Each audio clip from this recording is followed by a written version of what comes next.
हाँ जी बच्चे, चलिए वह दिन आ गया जिस दिन आपका एग्जाम होने वाला है। आपका एग्जाम कल है, नीट 2000 री नीट 2026, 21 जून को। अब देखिए इसमें आपका पेपर कैसे होने वाला है। तो पेपर बहुत ही आसान होने वाला है। अभी आप ये समझिए, आपका पेपर मॉडरेट होने वाला है, टफ नहीं होने वाला है, इजी टू मॉडरेट होने वाला है। जो नीट 2026 में जैसे क्वेश्चन पेपर आपसे पूछे गए थे, एग्जैक्टली उसी के पैटर्न पे क्वेश्चन पूछे जाएंगे आपसे। आपका जो बहुत सारे टीचर्स, बहुत सारे लोग बता रहे हैं कि पेपर जो होगा, आपका पेपर जो आपके पास होगा वो आपको क्या, आपको नीट 2000, क्या नीट 2025 पे जैसा होगा, क्या नीट 2026 3 मई के जैसा होगा। तो देखिए एनटीए का ऐसे भी बहुत ही ज्यादा फजियत हो गया है, और उस फजियत के बेसिस पे एनटीए कोई रिस्क लेना नहीं चाहता है, नो रिस्क लेना चाहता है, कोई भी रिस्क लेना नहीं चाहता। अगर मान लीजिए नीट 2025 पे जैसा क्वेश्चन पूछ दिया, तो इस केस में आपको एनटीए का बहुत ही ज्यादा आपको क्या होगा, इसमें फजियत होगी कि भाई एक तो आपका कोई एग्जाम दिलवा नहीं रहे हैं ठीक से, एग्जाम भी दिलवा रहे हैं तो आप ऐसे क्वेश्चन पूछते हैं जो पैटर्न से अलग है, टोटल पैटर्न से अलग है। तो आपका जो नीट 2026 में 3 मई को जैसे आपका एग्जाम हुआ था, एग्जैक्टली उसी पैटर्न पे क्वेश्चंस बनाया जाएगा, एग्जैक्टली सेम पैटर्न पे होगा, सेम पैटर्न पे होगा। क्वेश्चन आपका एनसीईआरटी से होगा, लेकिन कुछ क्वेश्चन आपका लेंदी हो सकता है, लेंदी हो सकता है, लेंदी हो सकता है। उसका रीजन क्या है, ऐसे क्वेश्चन बनाया जाएगा कि आपका 720 में 720 सारे बच्चों को नहीं आ जाए, इस टाइप से नहीं हो जाए। तो इस पे आपको कंसंट्रेट करेगा एनटीए।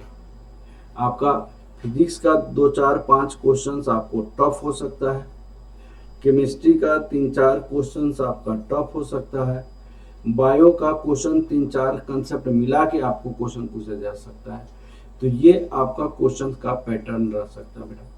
इसमें आपकी स्ट्रेटजी क्या होना चाहिए, आपकी स्ट्रेटजी क्या होना चाहिए आपको क्वेश्चन सॉल्व करते समय। सबसे पहले आप ये समझिएगा, क्वेश्चन जो भी हो सबसे इजी जो आपके पास, आपके हिसाब से जो इजी है, या तो फिजिक्स का हो या केमिस्ट्री का हो या बायो का हो, जो इजी क्वेश्चन है पहले उसको कर लेना है। उसको ओएमआर सीट आपको फिलअप कर देना है, ठीक है।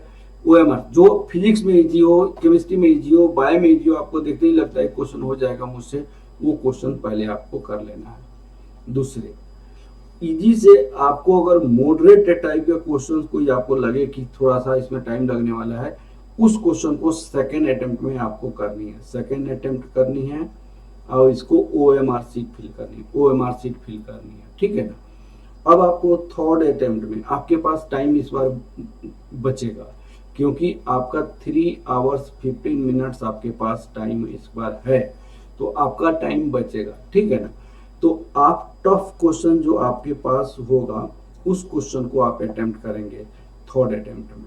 थर्ड अटेम्प्ट में आप अपने आप को इमोशन से अटैच नहीं होइएगा, इमोशनली आप अटैच नहीं होगा कि ये क्वेश्चन तो मैं बना के ही लूंगा, ये क्वेश्चन का आंसर मुझे देना ही है। तो इस टाइप से इमोशनली आप अटैच नहीं होइएगा बेटा। आप इमोशनली अटैच होने का कोई जरूरत नहीं है।